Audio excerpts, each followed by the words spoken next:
Well, for more insights into the U.S. housing market, let's bring in Frank Nothaft, chief economist at CoreLogic. Thank you for joining us. Thanks for having me. So what does all this latest economic data, whether it's housing starts, loan applications, performance of some of these home improvement stores, what does that tell us about the state of the U.S. housing market? Well, overall, the state is still pretty good, but we're beginning to see some of the pains from the affordability pinch that's affecting the pocketbooks of prospective home buyers. Over the last 12 months, we've measured 17% increase in home prices in the CoreLogic Home Price Index.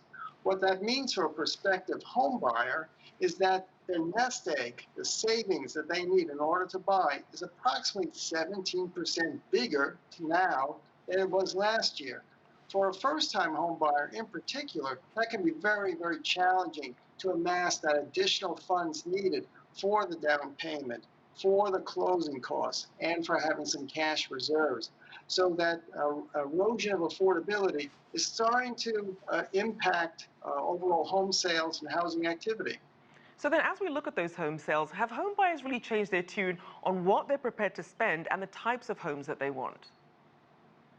Well, what we've seen during the pandemic is that prospective home buyers want to have a little bit more living space inside their home, and they also want some social distancing space around the outside of their home. So there's been a distinct consumer preference for single-family homes, especially single-family detached homes. In contrast, condominiums have been a little bit weaker, and high-rise rental apartment buildings have also been a little bit weaker. So a distinct preference for single-family homes, whether to buy or to rent. So for those that did race to buy homes that better suited their lockdown life, are we seeing much buyer's remorse given how inflated prices have been? Well, for those home buyers who did succeed in buying a home over the last 18 months, they've actually benefited from home price growth. So if they bought a year ago, they've seen on average about 17% increase in the value of their asset, their home. So it's unlikely they've got buyer's remorse. The ones who probably have some remorse are the ones who weren't able to buy over the past year. Either they got outbid by other buyers or weren't able to afford to buy in the marketplace because they've missed out on an opportunity over the last year to benefit from all this home price appreciation. Now, we also saw Lowe's earnings today, Home Depot yesterday. How different is the spending that we saw on DIY projects for people who weren't moving but trying to really upgrade where they already were? Well, overall, we've seen an increase in home improvement spending over the last year. In fact, last year we saw a record amount of home improvement spending, and the latest projections were for further increases here over the next 4 quarters. So I do think we're going to see that being maintained. What a lot of homeowners are doing right now is rather than do it themselves, they're hiring out contractors to do bigger renovation projects, such as doing an addition to the home, maybe finishing off the basement, something like that, where they can convert some of the space they already own into that home office, or maybe into that schoolroom from home. So that may involve more use of contractors rather than doing it themselves. Now, a lot of people keep drawing comparisons to the 2008 housing crisis, although these currently are mostly actual home buyers snapping up these properties rather than the bulk of people just looking to flip houses. But with the housing market still hot, would you say it's in a bubble? Is that a fair assessment?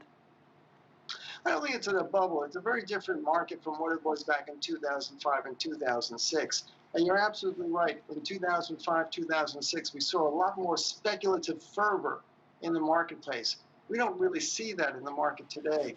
One important difference is that in 2005, 2006, the housing market was overbuilt with vacancy rates high and rising. Today, we have an underbuilt housing market. The vacancy rate is at a generational low. And so that's a very different market from back then. The other big difference is the availability of risky mortgages.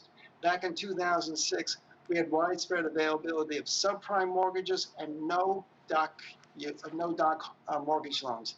Those are absent from the market today. Today, we have prudently underwritten mortgages. So it's a very different market compared to then. And something very quickly I want to look at, obviously you have the rent moratorium, that extension running out, and we know that rents are going to become due. What might this mean for the economy once you have sort of landlords collecting their rent and a lot of repercussions for the rest of the economy? Well, there are potential repercussions also for the tenants, because those tenants who aren't able to come up with the back rent, then, well, they're going to get evicted. And they need to find somewhere else to live, or they may go homeless, some of them. But what we may see a lot of the evicted tenants do is move in with relatives, move in with friends. And of course, that just means that their housing gets more crowded, and they have less living space. And so it's going to be a real challenging environment for those tenants who've been evicted in the market. And certainly not ideal, especially in the middle of a pandemic. Well, thank you so much for your time. Frank Nothaft there, Chief Economist at CoreLogic.